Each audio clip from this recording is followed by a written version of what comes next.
Hello, everyone. I'm Joel Baird, the General Manager of Missoula Community Access Television. I'm happy to be here at the Missoula Public Library large meeting room with an intimate crowd of curious onlookers for this program about new ways to library.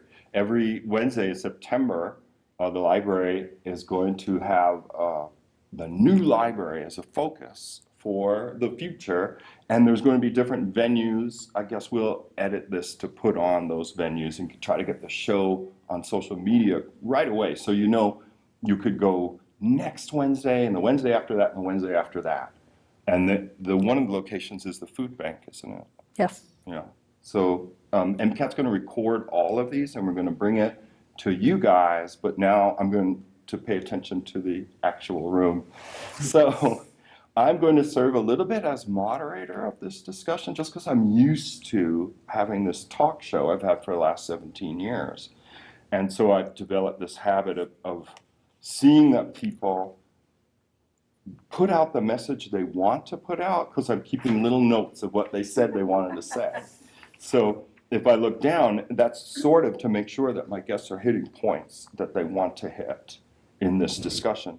My understanding is that we're going to talk maybe for 20 or 25 minutes amongst ourselves, and then you hardy few, will be entitled and encouraged to ask us questions, either based on information you have about the new library coming along or stuff that we will have said in the next few minutes. So I'm going to turn my attention first to my guest on my right, Honora Bray, who is the library director, but I also want to acknowledge Nick Roberts, who's the executive director of Families First and the Children's Museum. So welcome to both of you. Thank you all for coming on this very smoky Wednesday evening. And Honora, my first question for you, and I understand you're going to deal with it in a sprightly manner, is because there's so much you could say about this, but the very shortest version, why did the Missoula Public Library board and staff and friends of the library seek to take on this extraordinarily ambitious project of building a new library? Well, the bottom line is we're out of room. We have very little space for new materials upstairs, and we have one meeting room, and you're sitting in it right now for the public to use, plus a very small meeting room. We have these rooms booked all the time, and it's a real need for the community. We also are expanding many of our children's services to help with the preschool age children, because 40% of children that start kindergarten are not ready for kindergarten. Many families can't afford to send their children to preschool, so the library is taking on that role. And in doing that, we were looking for partners to help us with that type of programming rather than going out and duplicating services that are already in Missoula. So that is why we connected with the Children's Museum and Spectrum Discovery Area. And MCAT. We were on the scene, and I remember this was years and years ago. I want to say maybe 12, that the library was taking community input on what the future of the library ought to be. And MCAT recorded all of these, and they're probably held in this room as well. And there were hours and hours. But at that time, early on, the library had asked MCAT, would you be willing to go in on space with us? And I was extraordinarily enthused, and I still am, decade later. Why for MCAT, and then we'll turn to Nick at the Children's Museum. So for MCAT to respond to this call to be a partner, MCAT has many roles to play in the community. We define them in the area of 3 roles, which is to serve the public, to serve education, meaning educators and kids, and to serve the government. So to that end, on the government side, MCAT records 23 boards and commissions of the City Council, of acronyms, TTPC, the Transportational Technical Planning Committee, but also things you could understand like bicycle pedestrian boards, the county commissioners. That was a huge struggle for MCAT to be able to get there, and now they've dedicated a whole room for video for the commissioners' meetings, and they want to do more. But for the public, that made us most excited about partnering with the library, because the library is popular. The library gets foot traffic. Isn't it true the library on average sees 1,500 visitors a day or so? Yes, it is. That does not happen in MCAT, partly because we're way up on North Higgins in the old Missoulian building, and then a little bit off the street, really more across from Missoula Textiles. So the people that find us have found us through other means than seeking out the activities the library offers. So what we're expecting at MCAT, being part of this library partnership, is a kind of renaissance of our public producers. There's a lot of competition for people's attention now that there's all these things to look at. So we are still really interested in Missoula having an opportunity to focus on itself in terms of media production.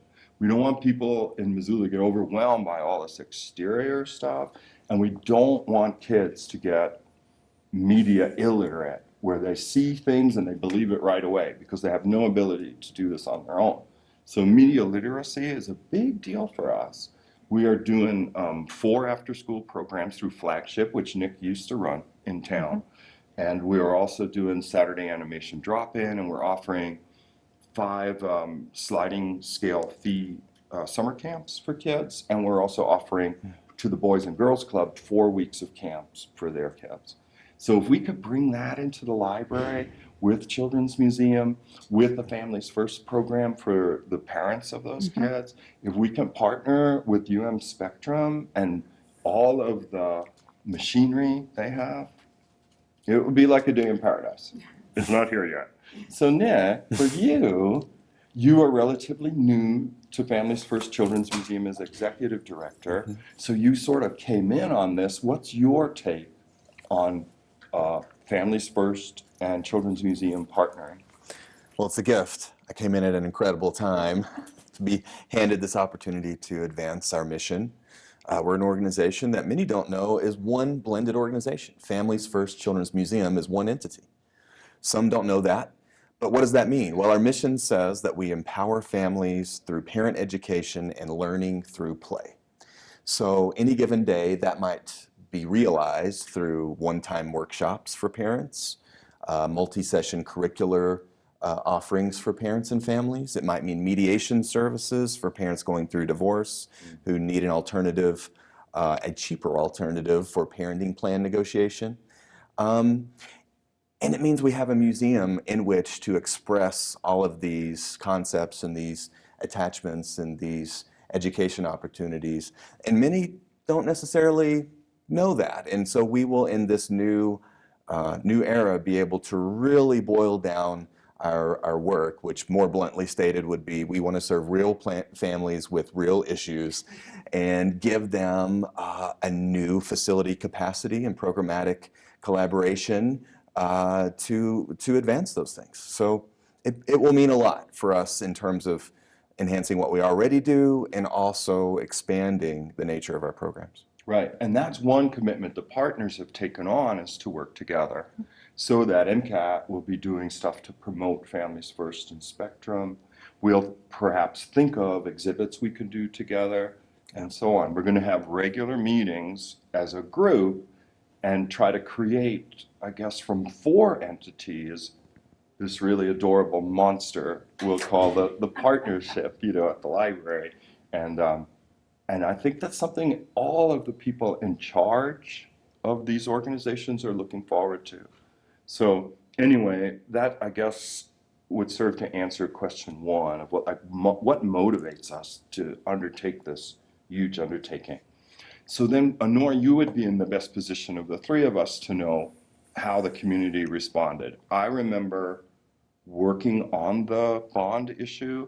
So the background is that the library got together to assess their needs and came up with an ask of the people of Missoula County, which was a $30 million bond, which had to be taken before county commissioners. And they're like, oh, okay, we have to ask the people if they would support this. And that itself was like a hurdle. and arguments were made. I don't mean it plaintively, like wonderful explications were given of this vision of the future, and they were successful.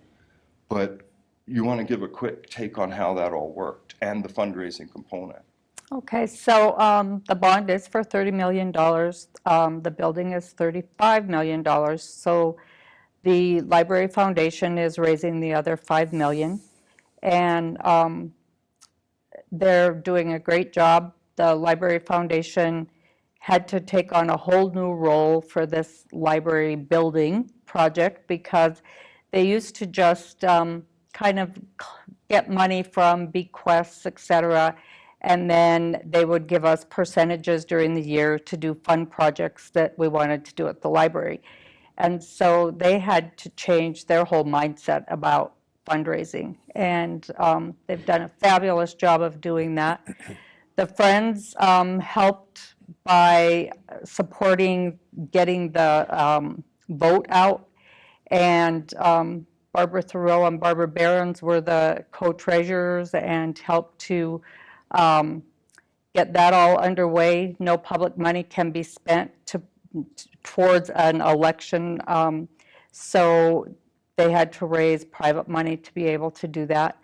And the bond passed by 58%. And so it's an overwhelming vote of yes, and I think it's because the community really are huge supporters of the public library. Even people who don't necessarily use it on a daily basis still love the library and support it. So we're very lucky. We have a great staff who work very hard to provide recreational and educational reading materials, plus all kinds of technology for the public, and they appreciate what they get. Yeah, I felt that too. You know, I was a bit of a dilettante on the door-to-door canvassing, but I went out like 2 or 3 times, and Steve was there, not to mention anyone in the audience. Steve was there a lot. I would always see him before we set out. And it was pretty fascinating to go right up to people's doors and ask, you know, would you support this? And the response was super positive, you know, in the neighborhoods that I canvassed. Yeah. And I think there is a tradition, I don't know if this is, you know, universally held, a traditional view of libraries as a place for everyone, and that if people saw society as a stratified class, and they say, well, here's people with not so much money, and here's people with more than enough, the library is this kind of level playing field. Maybe it's part of the American dream ethos that may not be true, or maybe it is, you know, that education is the stairway to attainment, and that the library represents education and hence opportunity for all people that are a part of this American society we call the United States. So I think that sense was operating at every door that I went on. And they were like, yes, the library, that's for everyone. And that's supposed to be a little bit of a segue, right, for one of our questions, and that's question 3. That is, we're all pledged to provide services to a wide and diverse range of people. Here's an interesting question. Why is this important? I guess I was already anticipating saying people believe that education is the key to success in life. And I don't mean just that people are going to earn more money. I mean like families first, that people are going to learn how to be better parents and so on. I don't know if it's a panacea, but... Well, and it's a lovely image to think about. Everyone belongs, everyone has a place, or a place for everyone. At our best, we invite people to bring, as I said earlier, their real issues, you know, and sometimes that looks like a new blended family trying to figure out how to be step-parents and step-kids, or a single parent who needs an environment, physical environment, in which to develop attachment and to work on communication skills and to bond. And other times that might mean an otherwise smooth ride of a family who has a unique circumstance come up and their kids being bullied in school, or there's acute anxiety, or there's some topical hopefully one-time incident that we can provide support for and guide them through. And so we like the fact that everyone can be themselves and can blend in that one environment. And we have an incredible staff and a whole network of contracted professionals who can provide instruction as within a group setting, also individualized and customized private consultations. And we have this museum environment currently that will be further expressed in the library facility, where there's interactive experiential learning opportunities inherent in the exhibits themselves. So we will thoughtfully be choosing those exhibits to give that motivation and that invitation for parents and caregivers to bond with their kids, and with everyone bringing whatever it is that they bring, and that's welcomed. Yeah, yeah. I mean, Nick, do you see a little bit, like you mentioned that concept of blending? Do you mean like you're hoping to, in a way, destigmatize, this is whatever, the 21st century, but people still, if they say, what, you're seeing a counselor? Move away, eyebrows go up. But Yeah. that you're hoping to blend like the services of Family First to bring education to parents that may have questions about how to raise their kids. And you have the museum there, and you have the children's space all on the second floor, so that people could engage in getting the advice without seeming like they're making this special trip because they're in psychological trouble. That's well said, because the facility itself is going to welcome a number of different opportunities for that advice, whether it's in a private 7x7 consultation room, or in a classroom setting, or through a play experience that really is a great filter of anxiety related to the needs that the parents or kids bring in. So absolutely, and I haven't yet met a parent who doesn't need help. And if they say they don't need help, they're tricking themselves and not growing. And so, that's to your point about breaking down stigma. If there's parents out there who have it figured out, come see me, and we're gonna make a lot of money with your services. Together. Yeah. So. Well, and Nora, would you like to wax on that theme too? That the idea of providing services to a wide and diverse range of people, and the importance of doing so. Yeah, libraries have always been an equalizer for communities, and it's really important for us all to remember that we serve all populations. It doesn't matter if it's a wealthy individual or someone who's really struggling. And the library is a great space for those people to get services. That's part of the reason that we're really excited about Families First being a partner, because parents bring their children to the library, or other entities who are in charge of kids bring them to the library. And kids have meltdowns sometimes, parents have meltdowns. And for them to be able to realize that there is an entity here who is helpful in helping them solve those issues. And when they see other people using that service, I don't think the stigma will be there that, oh, you can't go for help because there's something wrong if you don't know how to parent your child. So it'll be a really great experience for everybody. Yeah. And the library is sort of broadening, a theme that would surprise, I suppose, people that have been lured away into the private layer of the suburban home or the semi-urban apartment where they're self-sufficient, that the library is a lot more than just books. It is a lot more than just books. We have a lot of technology. There'll be new technology in the new building. And, we have games, board games, all kinds of things that people can check out besides books and audio books, DVDs, Telescope was one. I know. telescopes, yes. And you guys Birding recently backpacks. We have all did the, kinds of things. For the eclipse. Yes, you we had have the eclipse glasses, yes. Yeah. So we try to, when someone comes to us with an idea, we try to find a way to say yes rather than no. And that's why we check out all these crazy items that we have in the library. Right. And MCAT wants to add to the catalog of crazy when we're all under one roof, because we, for 27 years, we've been checking out cameras, microphones, lighting kits, and so on with a variety of success on return. So we're also looking forward to sharing in some of the library's imprimatur and expertise in tracking stuff.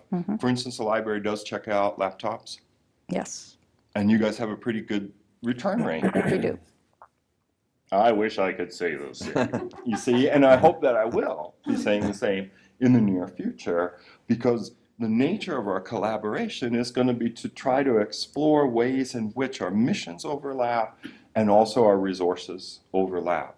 So what MCAT would bring to the library would be sort of an open-ended premise, as we always had. I've often described MCAT like to people, I'm saying, well, on the public side of what we do, it's like a library where you're invited to make your own book. I don't know how many of you guys in the audience could be contemporaries of the writer Richard Brautigan. And Richard Brautigan's one of his first books that introduced him to the American public in the 70s was called Trout Fishing in America. It was a series of these little vignettes of this author traveling and finding people that seem to have found peace in their lives just in different places in the US.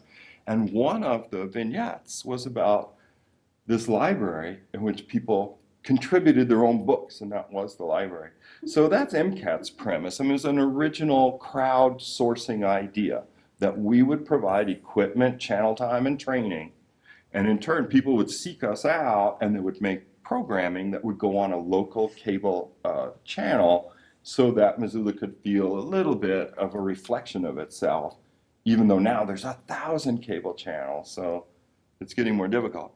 But when we're in the library, we have always had this non-discriminatory, first come, first serve, First Amendment commitment, so that people might call MCAT and say, I don't know if you guys are interested in this, but, and then I'd say, hold it right there. We're interested in everything and nothing. Difficult concept, right? But that we're not going to judge people and say, well, this show goes on first because it's a really good idea. And organizationally, we're just now starting to get on the path of doing operational planning and how are we going to use the space and how are we going to intentionally overlap our programs and all of that. And it's already happening informally. For instance, with Families First Children's Museum, we've already started hatching ideas with NCAT, for instance, where we can imagine there being virtual counseling and workshops and instruction that people can access through our partnership.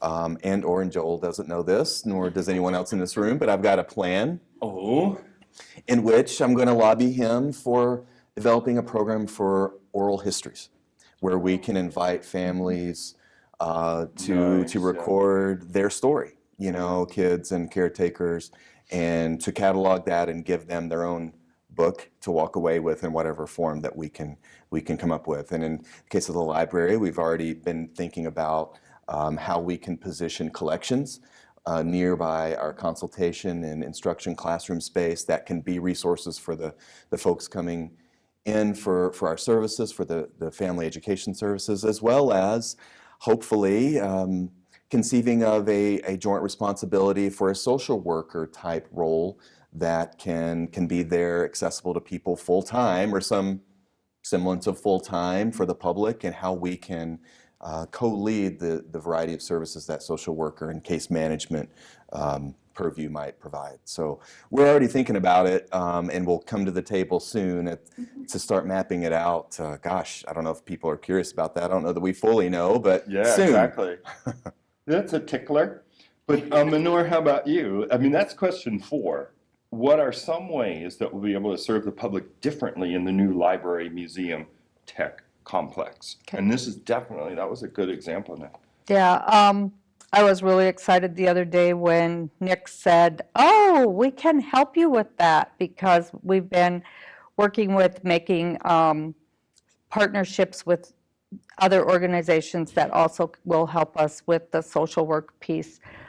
Libraries across the U.S. are adding social workers to their mix in the library, because people come to libraries when they move to town and they have lots of questions, and we can't always answer those questions. There is a number in Missoula that you can call to try to get the answer to those questions, but it's staffed by volunteers, and those volunteers seem to change quite often. So they don't know the answers either. So a social worker in the library at all times will be really a useful aspect of the new services. We also will have a desk where nonprofits can register to man that desk once a week or once a month or whatever, so that the community can learn about their nonprofit and what they do in the community. We are really trying to provide those social services and social network that make a lot of people feel comfortable. We have a lot of use from people who maybe are having hard times. Everything's gone really well in their life, and all of a sudden something's happened and they don't know where to go for help, or they don't know that help actually is out there for whatever their need is. And so they will be able to talk with someone who can help them move in the right direction to find new housing or food stamps or whatever it may be, so that they can have a little bit of help till they can get back up on their feet. So we're really excited about being able to provide that service to the community. That is kind of brilliant. And sometimes when I think, where are the places that people gather? And you traditionally have thought of the church, and then you had to add the mall. And then good luck to you. But somebody went mall walking this morning, so I'm not going to poo-poo the mall and say it's like the most indifferent place in the planet, because I'm sure it is not. But if you're at the mall, let's say you're like an elderly person at the mall and you're like really worried about your heat bill, and you've been living self-sufficiently, for a number of years, and then you're thinking, well, should I go into some sort of senior deal? What would that possibly be like? And what does that mean for my taxes and all this other stuff? And how sometimes people have all these questions, and you can't go to the mall in front of the Orange Julius store and start asking people, like, this is my situation. Even though it's social, right? Even though it seems really nice, there's just not the precedent or platform for people to solve problems in commercial settings, which almost seems the only place where we gather anymore, or loud concerts. Not necessarily. So I have seen that vision, of the library, like the folks at home, unless Ron wanted to move the camera, wouldn't be able to see and even if he did, I guess they would have seen them. There are pictures on the wall here. Do you want to describe them, Honor, for the people that can't see them? Yeah, these are pictures from a trip that we took to Sweden to look at cultural houses. And a cultural house is pretty much what we're trying to form in Missoula. It's an organization it's an entity that houses several organizations that help the community.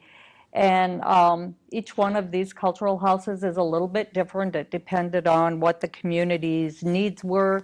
And then, of course, they are all funded by their government, so they don't have to worry about who's going to pay the heating bills and who's going to pay for everything else. The community is helped through the government to pay for those cultural houses. So it is the premise that we're kind of looking at as to moving forward in this partnership, that we're providing a real need for the community that will help to better people's lives in any state that they're in. Yeah, and as I said, as I went door to door, over the bond issue, and I could see that backfield of people responding very warmly to the idea of the new library, the sense I got, which may be a projection, I don't know, was that all of us have we've bought into the idea that the library helps the whole community, and that's what it's there for. People like the democratic notion of the library, that everyone is served regardless of resource or cultural identity or what have you, that library holds a kind of soft Horatio Alger spot in the minds of the American psyche. And in a way, this notion of the culture house seems to take that one step further. So if the library helps, let's make that very intentional. Not like, well, you're on your own. Here are a bunch of books. Go do good. You know, hopefully you'll hit the right section or whatever. Mm-hmm. Because reference librarians have been part of the library tradition to help people work their way through the collection and so on. Yes. Well, and you want to have a wrap-up thought? Because we're supposed to turn it over to questions. Oh, wrap up thought. Just that it's conceptually innovative and sort of life-giving for in a new way for organizations that have been independent for so long to find the sweet spot of mission and increase capacity to deliver it. And it's incredible to imagine the volume of people that will now be able to be served in an efficient, accessible, heartfelt way. Yeah. Very humbled and proud to be a part of it at the same time. Can you be humble and proud at the same time? I think people often are. I'm not exactly sure why. I think the one thing that we really need to mention is the fact that these services will, the basic services from all entities will be free to the public. And that is part of the agreement that for the space that entities get in the library, they will not charge a gate fee. Nick will have to charge for their counseling services. Those are over and above what their, exhibits are. And you guys don't, well, you do charge for We're summer camps. supposed to. We stopped doing it like 15 years ago, like naughty children. And We were supposed to charge like a $20 a year fee, and then nobody had the means to pay it, or we had a lot of volunteers and still do. So Well, and I should add, to clarify, I mean, one of the founding principles of our organization, even in some of the services that we charge for, we have a sliding fee scale that ensures that people are not denied the programs and services they need because of cost. So we absolutely will bring that along with us for all of the pieces that we do have a fee for. yeah, that's a good point, Honora. And I'll just recap too for MCAT. So at one time, the city council in 1992 asked MCAT to charge $20 a year.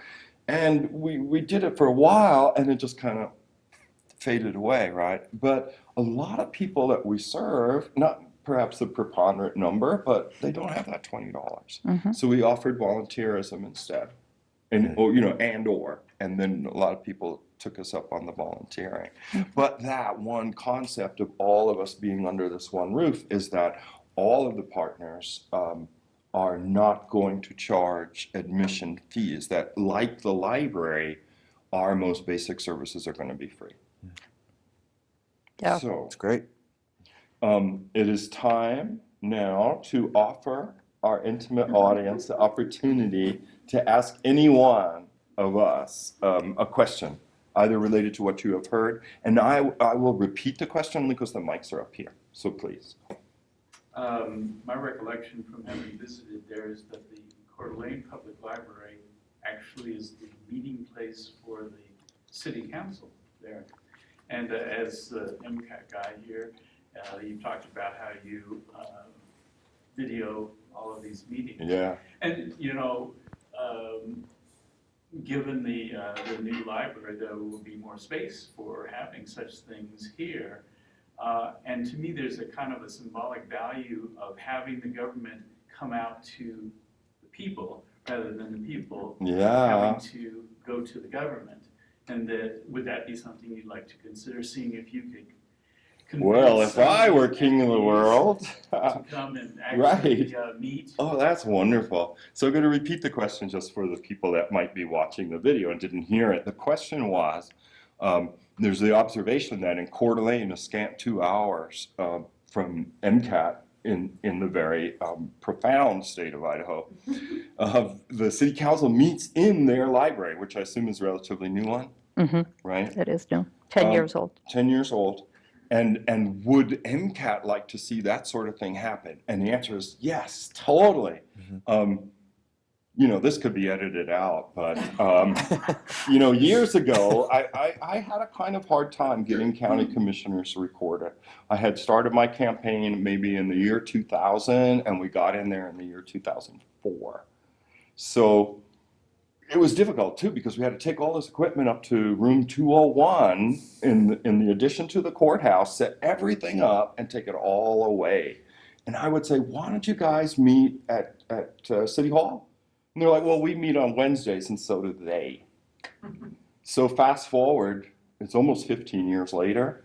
The county commissioners have recently built a meeting room for themselves, and they are meeting on Thursday, so MCAT can send it out live. And this room is also an emergency operations center, which is abbreviated EOC. But to answer your question, can the cowman and the farmer be friends? Sometimes yes and sometimes no. I would certainly welcome it, and what we're looking forward to in the new library is an enhanced meeting space that would probably get people to use it. So in the next month or 6 weeks, MCAT's going to record 5 candidates forums, right? So people are running for various wards, and the mayoral race is actually a contest of some sort. So we're going to go out in the world and do that. But would I love to see that in the same building that we're in the new meeting room at the library? Yes.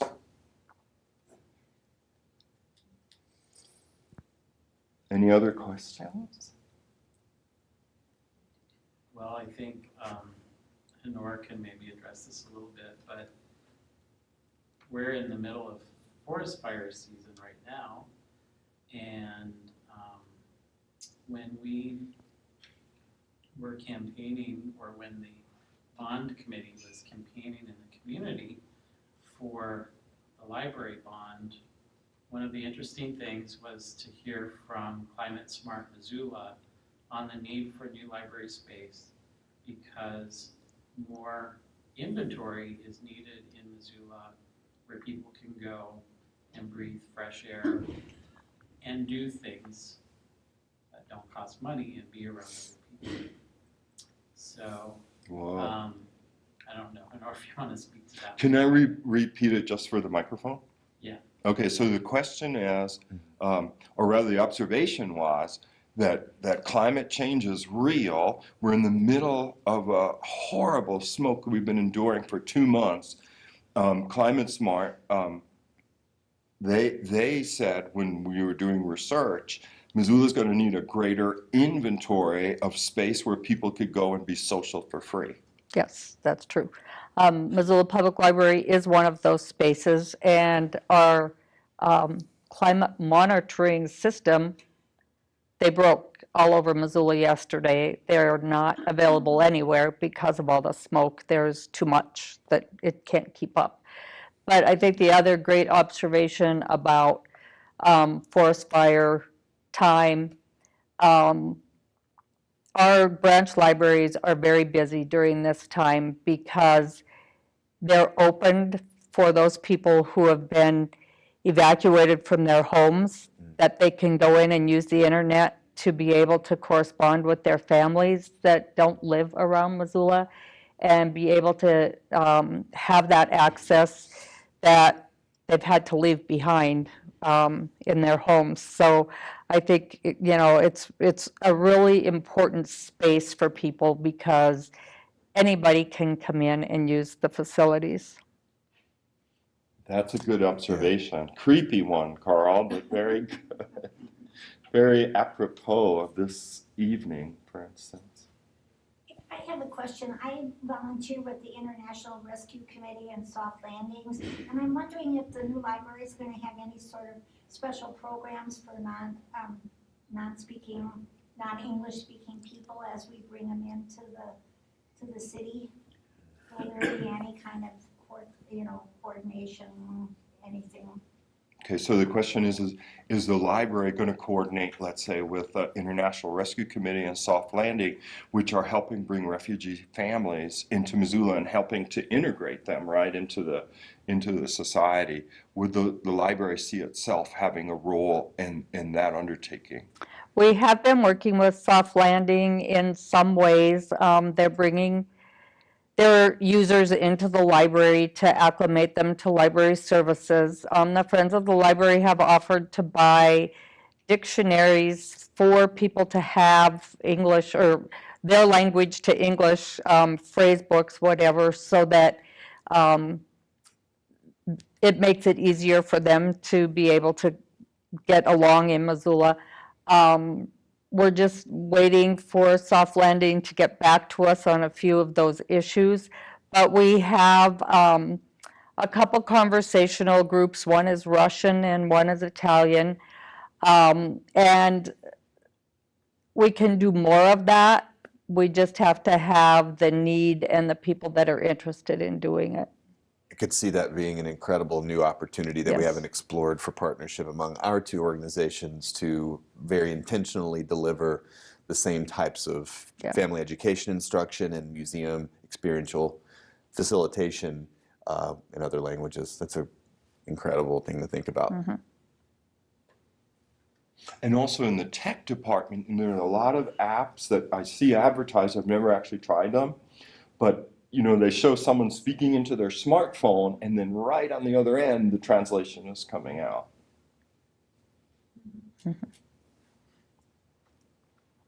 We also do have a service called Mango Languages that helps people learn new language. So that also is an option. It's an internet service that the library pays for.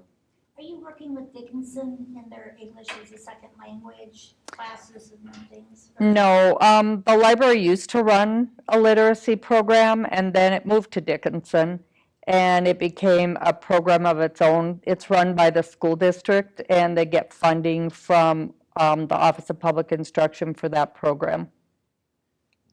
I was just curious. Yeah. If there was some sharing there, that would be nice. Yeah, yeah, we have contact. We just, they have the program that is active right now, and so we help buy books and those other kinds of things, but not take part in the classes. Well, yes, Steve.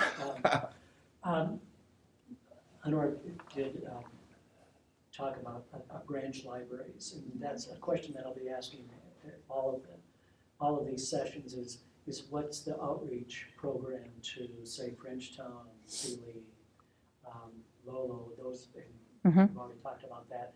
But within each one of the groups, and I've talked with Joel a little bit about this already, but Yeah, and then I'll just repeat Steve's question was, what is the program for outreach? Because I know a lot of people have said, wow, great, Missoula, the city is getting this library. What does it mean for the branches? So my response to that is MCAT is looking very forward to and wanting to place cameras and editing equipment at the branches using the library's superior circulation and tracking system compared to what we have that's much more primitive. So that's what we're seeing in the future for the Lolo, Frenchtown, you know, the Sealy, that they would be able to get their hands on equipment. We would be able to send people with some frequency to the branches to be there to get lessons in editing or how to use the camera, so people weren't just like, oh, what is this? So that's definitely an ambition. I'm really glad you asked that too. And so this is new to Nick because he hasn't been in on all the conversations that we've had so far. But one of the things that we said during the campaign was the partners will be going out somehow to the branches, either through kind of packaged programming that goes out to the branch techs that they can do in their libraries, or I know Families First at one point wanted to travel to the communities to do some outreach in those communities also. So we're just now beginning to be able to put our programming hats on and figure out what all those little idiosyncrasies will be, but they will be getting outreach from all entities in one way or another. I would just quickly add that I've already mentioned one medium being that we would work with this gentleman and the MCAT crew to provide virtual instruction and services. I think seems like a home run for everyone. It would be infrastructurally sound if we have that equipment already locked in. But it also speaks to what we're going to be up to in the next couple of years in preparation for this move and our continued. we liken ourselves to a lab right now where we're trying out new exhibits, new systems within our current facility, including where and how we deliver our family education programs. In fact, a lot of what we've done over the years is invited people to come to our facility, and we have a couple of key critical programs that where we go out and deliver in the community in partnership with Missoula County Public School System and CSKT reservation or on the reservation in Pablo. We go out and deliver some of these topical parent education programs with contracted instructors. And so we're going to continue to kind of proliferate and see how far we can reach with efficiency and with productivity with our contracted credentialed instructors. So we'll have people positioned to go out and provide instruction in person in our branch libraries in addition to the virtual opportunities forthcoming. You've talked about the role of the branch libraries, but we have another kind of branch library, and that's the WOW bus. Do you anticipate integrating some of the services that you guys are providing into the tech bus that does travel around the county and goes to places like the food bank and the Dollar House and other places? Yeah, it's the first time I thought of it though. So I definitely have to explore it. Yeah, we tried to give all the same services to the WOW bus as to all the other branches, so it will have some of the same services, probably packaged a little bit differently because it's a different population that's served. One of the major areas that the WOW bus goes to is the Poverello Center. It's very used at the Poverello Center, so I think we will have to kind of put specific packages together for specific places that we go because they all have really specific and different needs. So this was a question about the WOW bus. I'm just saying for the TV sorry. or social media audience to be like, what is that? Okay, the WOW bus is our bus that is a technology bus and also has a browsing collection for library materials. They provide passport services and notary services, the same as our main branch of the library does. They go to many of the senior living facilities and other disadvantaged places in Missoula where they don't have service, like the Poverello Center, the food bank. We go to the food bank every other week. And provide both technology help and materials for people. Interesting. So I think I've seen it. It's like a school bus. So people get on the bus They get on the bus. and there's a collection of books and things that they can buy. There's 8 laptops, and there's 1 reference librarian and 1 circulation clerk that ride the bus. Whoa. That's pretty cool. That's pretty innovative. And so, yeah, we'd have to put our thinking caps on and say, how can we use the WOW bus to enhance the experience of people that regularly use the WOW bus as consumers, clients, patrons? Good question.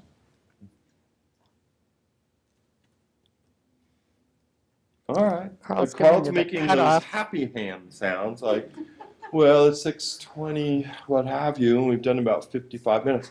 Anything before we go? Or do you guys want to make any comments that I'll transcribe for the microphone? Well, I would just like to say that I appreciate the fact that, first of all, the library looked at what other services are being offered, and rather than duplicating things, either partnering with or referring to those other services, rather than trying to do everything, instead of, acknowledging the fact that a lot of things are available and we don't have to be everything to everyone. But also, and I know that this is a concept that the library has looked at for a long time, to have, a social worker presence in in the library, because it's, you know, it's something that I think has been needed for quite some time, and is something that's been considered for quite a while. That's great. I'm going to just let Ron amplify your voice in post-production since you said it so well. I don't want to condense that. Well, I want to thank you. Oh, yes, Barb. I just want to put in a thank you again for bringing it all together and knowing that as the labs, everybody's in now to share their ideas and what's available, it's just going to grow, and the community's going to give us a lot of information and a lot of input. And then I'm just going to do a pitch for next week's session. Please do. Which, in next week's session, we're going to talk more about the cultural house concept. I'm happening to be the moderator next week. Very good. And Spectrum UM and some of their tribal partners will be discussing what's happening with their programs. So as these programs continue throughout the month, I just think the community will start to also gain the excitement for what all these partnerships mean.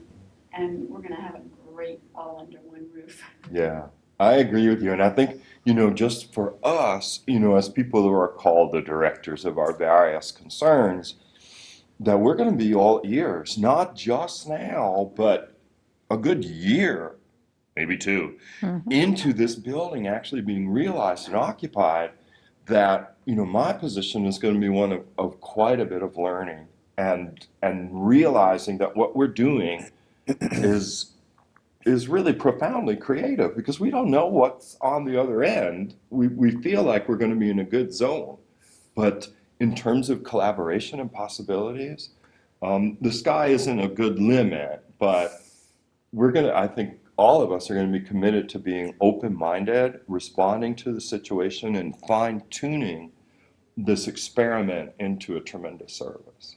And Honora, I think I've heard you say the way we're doing it, at the scale we're doing it, is unique, maybe within the whole country. Yes, there's not another library partnership in the US that has this much together. Yeah. There's some that are children's museum and library, but they're not working together. They're separate entities in the same building.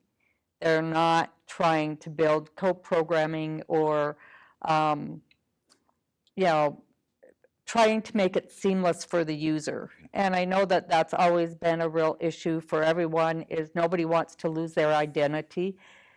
And I don't think anyone will use their identity, but the user isn't going to know who's providing what service eventually. I mean, it will just be very cohesive in my dream. Yeah, I like that dream as well. Well, I want to thank you all for coming on this smoky night and remind the viewers that they've been watching a program about new ways to library. And this is the first in a series of programs that are taking place every Wednesday in September. So if you're lucky enough to see this, if it's edited and put before you in enough time, you can go to MissoulaPublicLibrary.org, click on newsletter, and you get the details of every other one. So thanks for watching, and we'll see you next time on the New Ways to Library.